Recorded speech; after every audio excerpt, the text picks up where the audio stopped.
essence. Ça, c'est une diatomée, c'est du phytoplancton. C'est une algue marine. Eh bien, ça, son squelette est en silicium. Quand la nature imprime du silicium, ça ressemble à ça. Quand nous, on imprime du silicium, ça ressemble à ça. Vous voyez où je veux en venir? Ça, c'est la nature, et ça en haut, c'est nous. Ça, c'est la mémoire de mon iPad vue au microscope. Alors ça, pour fabriquer ça, il vous faut une usine qui peut coûter entre 3,5 milliards et 15 milliards en dollars, selon le niveau de détail du silicium. Jusqu'à 15 milliards. C'est une salle blanche. Il faut une salle blanche avec une charlotte sur la tête, parce que si un cheveu tombe sur votre semi-conducteur à cette échelle, c'est comme si l'Himalaya venait de tomber dans votre tiramisu. Vous ne pouvez pas vous le permettre.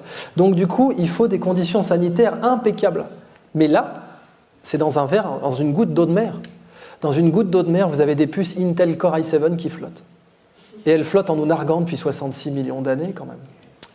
La nature nous met toujours 2 claques. Première claque, mon produit est meilleur que le tien. Ça, c'est clair. Je veux dire, si vous vous pointez à Las Vegas au Consumer Electronics Show, le CES, la grand-messe de l'électronique, et vous dites « j'ai ça ». Vous ne dites pas comment vous l'avez fait, c'est un secret de fabrication, mais j'ai ça.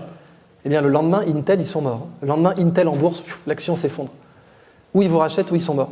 Donc ça, c'est la première claque. Mon produit est meilleur que le tien. Mais la deuxième claque, c'est au fait, je ne t'ai pas dit, j'ai fait ça dans un verre d'eau.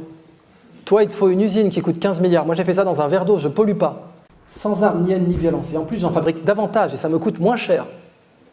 Et ça, c'est la deuxième claque. Procédé. La nature nous met toujours les deux. Produit, procédé. Regardez, par exemple, cet iPad. Eh bien, je suis obligé de le brancher là. Je l'ai branché parce que je veux garder sa batterie. Cet iPad, il perd sa batterie en 4 heures, surtout quand je suis en présentation. Et donc, cet iPad, il meurt de faim. Puisqu'une batterie en milliampères-heure, moyennant que l'on connaît le circuit, ça peut se traduire en joules, en kilowattheures. Et donc, ces joules disparaissent en 4 heures. En 4 heures, il meurt de faim. Moi, pour mourir de faim, c'est minimum 33 jours. Moralité, perdre de la batterie, c'est facile, perdre du gras, c'est difficile. C'est con que je ne puisse pas brancher mon iPad directement dans mon bourrelet. Mais bon. Donc, les performances de la nature sont remarquables. La nature est high-tech. Elle est high-tech. Elle est tellement high-tech qu'on ne sait pas la refaire. On ne sait pas refaire la nature. Il viendrait à l'idée de personne de brûler les bureaux d'Apple. Apple, c'est 40 ans. 40 ans de recherche et développement. 40 ans de recherche et développement, ça se respecte.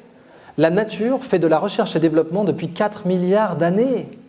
Donc évidemment qu'elle est plus performante que nous. Elle a eu des millénaires, des millions, des milliards d'années pour se mettre à la page. Et on ne sait pas la